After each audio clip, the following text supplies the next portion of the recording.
gencarnya atau kuatnya isu ini beredar baik di sosial media maupun lewat berbagai media, tapi ternyata tingkat trust terhadap personal Pak Jokowi sebetulnya masih tinggi ya, karena orang yang percaya bahwa itu palsu itu hanya 12,2%. Bung Haji, 74,6% katanya tidak percaya. Ini berarti semua orang menganggap ini bohong begitu ya?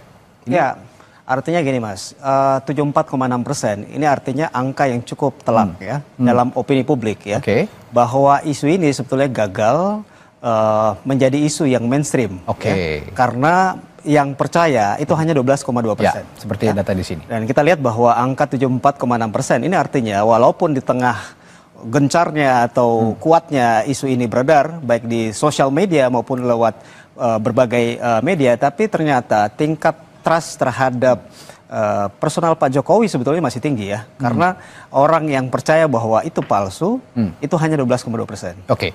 Kita breakdown lagi nih Bung Haji, dari survei LSI Indonesia Lingkaran Survei Indonesia. Ini berdasarkan tingkat pendidikan masyarakat atau responden yang disurvei begitu ya.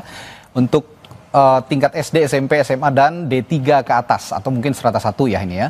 Nah, yang menjawab tidak percaya paling besar setelah di tingkat SD 81,5%, lalu SMP 73,7%, 69,8%, D3 ke atas 76,5%.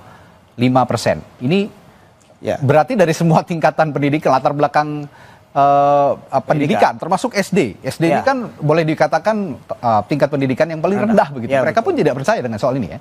Ada dasarnya apa? Bisa dijelaskan? Sebetulnya dua. Yang sebetulnya yang menarik adalah ketika kita membreakdown data ini ke mereka yang percaya isu ini. Kalau kita lihat dari mereka yang tidak percaya atau sebaliknya percaya bahwa ijazah Pak Jokowi asli, itu terjadi pada semua segmen pemilih atau semua segmen demografi. Mayoritas tidak percaya bahwa isu ijazah Jokowi palsu ya.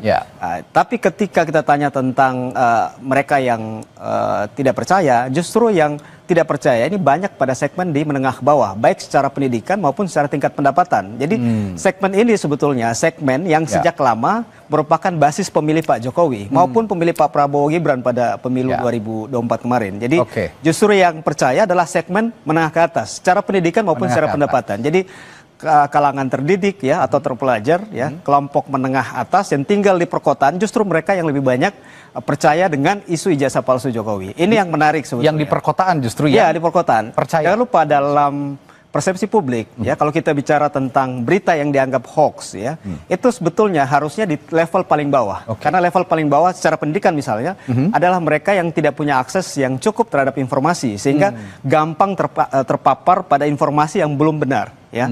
Tapi kalau kemudian justru yang percaya adalah masyarakat di segmen menengah atas, ini yang kemudian menjadi pertanyaan, kenapa demikian? Selanjutnya kita breakdown lagi berdasarkan kategori generasi ini ya. Generasi ini ada generasi Gen Z, ini 27 tahun ke atas, milenial 28 hingga 43 tahun, Gen X 44 hingga 59 tahun, dan baby boomer 60 tahun ke atas. Termasuk Gen Z juga sepertinya semua tidak percaya, mayoritas tidak percaya. 71,4% Gen Z yang disurvei oleh LSI ini tidak percaya. Lalu milenial 73,7%, Gen X 76,1%, dan baby boomer 76,2%.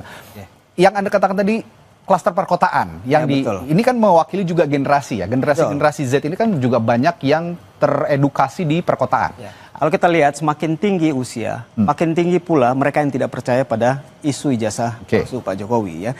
Justru memang sedikit terjadi perbedaan di generasi Gen Z ya, karena generasi ini sebenarnya generasi yang cukup punya paparan yang lebih kuat, lebih mudah terhadap media sosial maupun informasi yang variatif ya. Jadi kalau kita lihat memang paling kecil walaupun mayoritas 71,4%. Mereka yang tidak percaya atau percaya terhadap isu ijazah palsu justru di Gen Z-nya paling tinggi 14,3%. Nah selain generasi, kita akan breakdown lagi berdasarkan partai politik. Ini juga tidak kalah menarik. Dari Partai Gerindra, Golkar, PD Perjuangan, PKB, Nasdem, PKS, Demokrat, dan PAN. Kita lihat yang tidak percaya, Gerindra itu 80,5%, lalu Golkar 80,6%, PDIP 80%, PKB PKB 80,8%, Nasdem 75%, PKS 28,6%, Demokrat 67,7% dan PAN 50%. Saya tertarik ke PKS. Ya. Karena PKS kita tahu merupakan lawan politiknya Pak Jokowi lah ya. Boleh dikatakan ketika Pilpres lalu kan Pak Jokowi mengendorse Pak Prabowo di Pilpres, PKS lawan politiknya, dan betul saja melihat berdasarkan partai politik yang tidak percaya dari PKS ini paling kecil. Iya, kalau kita lihat ya, yang percaya ini kan paling tinggi justru di konstituen PKS yang 28,6%. Yang kedua misalnya Nasdem ya 16,7% ya. Jadi di konstituen partai yang sebetulnya berlawanan atau orientasi politiknya berbeda dengan kubu pemerintahan saat ini ya.